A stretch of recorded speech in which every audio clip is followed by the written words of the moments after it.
हेल' लोगोफोर खुलुमबाय आरो नोंथांमोनखौ बयखौबो गिबियावनो एबाउट बड' सेलिब्रिटिस इउटुब चेनेलावहाय बरायग्रोनानै लाग्रोनाय जाबाय लोगोफोर। ओमफ्राय लोगोफोर नोंथांमोनाथ' भिडिअनि टाइटेल आरो थाम्बनेलखौनो नायनानै एसेबाबो मिथिखाबाय जानांगौ बे भिडिअआ मानि बागै जागोन।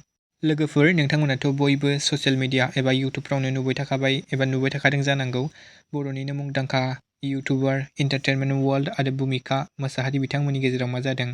ओमफ्राय लोगोफोर बेनि बागै आं बारा जेबो बुंनो थांला। लोगोफोर नोंथांमोनाथ' गोबाङानो मिथिखागौ एबा नुखाबायानो जानांगौ ससियेल मिडियायावनो एन्टारटेनमेन्ट वर्ल्ड आरो भुमिका मोननि गेजेराव मा जादों।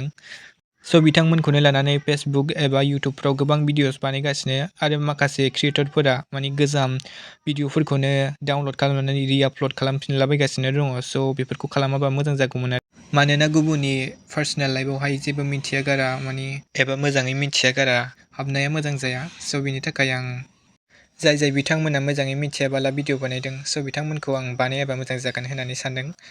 ओमफ्राय लोगोफोर आंनि बे भिडिअ बानायनायावबो माबाफोर गोरोन्थि जायोब्ला नोंथांमोनाव निमाहा बिनाय थाबाय आरो नोंथांमोनखौ आं निमाहा होगोन होनना मिजिंथिनाय थाबाय। स' लोगोफोर दिनैनि सर्ट आपडेटआ बेनोमोन। गोजोन्थों आरो थेंक्स फर वाचिं।